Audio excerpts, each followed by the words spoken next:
Hello ನಮಸ್ಕಾರ, ನೀವು ನೋಡ್ತಾ ಇದ್ರ ಇಂಡಿಯಾ ಫಸ್ಟ್. ನಾನು ವಿಜಯ್ ವೀರಪ್ಪ. ಮೊದಲಿಗೆ ಹೆಡ್ಲೈನ್. ನೇಹಾ ಕೊಲೆ ಪ್ರಕರಣ ರಾಜ್ಯಾದ್ಯಂತ ಆಕ್ರೋಶಕ್ಕೆ ಕಾರಣವಾಗಿದೆ. ಕೇಸ್ ರಾಜಕೀಯ ತಿರುವು ಪಡೆದುಕೊಂಡಿದ್ದು ಲವ್ ಜಿಹಾದ್ ಎಂಬ ಆರೋಪ ಕೇಳಿ ಬಂದಿದೆ. ಬರ್ಬರವಾಗಿ ಕೊಲೆಯಾದ ನೇಹಾ ಹಿರೇಮಠ್ ಮಣ್ಣಲ್ಲಿ ಮಣ್ಣಾಗಿದ್ದಾಳೆ.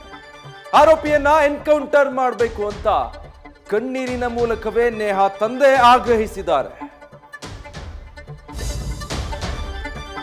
ದೇಶಾದ್ಯಂತ ಮೊದಲ ಲೋಕಸಭೆ ಚುನಾವಣೆಯ ಅಧ್ಯಾಯ ಯಶಸ್ವಿಯಾಗಿ ಮುಕ್ತಾಯವಾಗಿದೆ. ಕೆಲವೆಡೆ ಸಣ್ಣ ಪುಟ್ಟ ಗೊಂದಲದ ನಡುವೆಯೂ ಮೊದಲ ಹಂತದ ಮತದಾನ ಅಂತ್ಯವಾಗಿದೆ.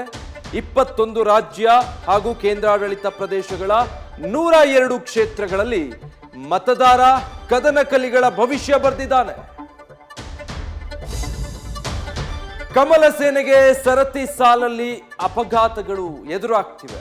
ಕರಡಿ ಸಂಗಣ್ಣ ಬೆನ್ನಲ್ಲೇ ಕಲಬುರಗಿಯ ಪ್ರಭಾವಿ ನಾಯಕ ಮಾಲಿಕಯ್ಯ ಗುತ್ತೇದಾರ್ ಬಿಜೆಪಿ ತೊರೆದು ಹಸ್ತಲಾಘವ ಮಾಡಿದ್ದಾರೆ. ಸಿಎಂ ಸಿದ್ದರಾಮಯ್ಯ ಹಾಗೂ ಡಿಸಿಎಂ ಡಿಕೆಶಿ ಸಮ್ಮುಖದಲ್ಲಿ ಕೈ ಹಿಡಿದ ದಿನವೇ ಕಮಲದ ವಿರುದ್ಧ ಸಿಡಿದಿದ್ದಾರೆ. ಚುನಾವಣೆಗೆ ಕೆಲವೇ ದಿನಗಳು ಬಾಕಿ ಇರುವಾಗಲೇ ಪ್ರಚಾರದ ಭರಾಟೆ ಜೋರಾಗಿದೆ. ತುಮಕೂರಲ್ಲಿ ವಿ ಸೋಮಣ್ಣ ಬೃಹತ್ ಸಮಾವೇಶ ಮಾಡಿದ್ರೆ, ರಾಮನಗರದಲ್ಲಿ ಡಾಕ್ಟರ್ ಮತ ಶಿಕಾರಿ ಮಾಡಿದ್ದಾರೆ. ಇತ್ತ ಯಲಹಂಕದಲ್ಲಿ ರಕ್ಷಾರಾಮಯ್ಯ, ಬೆಂಗಳೂರು ಗ್ರಾಮಾಂತರದಲ್ಲಿ ಡಿಕೆ ಸುರೇಶ್ ಪ್ರಚಾರ ಮಾಡಿದ್ದಾರೆ.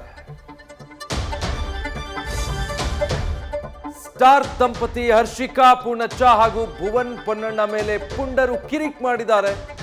ರೆಸ್ಟೋರೆಂಟ್ನಿಂದ ಊಟ ಮುಗಿಸಿ ಬರ್ತಿದ್ದ ವೇಳೆ ಸುಖ ಸುಮ್ಮನೆ ಕಿರಿಕ್ ಮಾಡಲಾಗಿದೆ.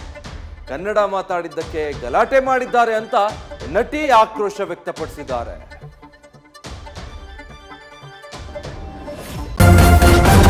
ನ್ಯೂಸ್ ಫಸ್ಟ್, ನಿರ್ಭೀತಿಯಿಂದ ನಿಮ್ಮ ಪರವಾಗಿ.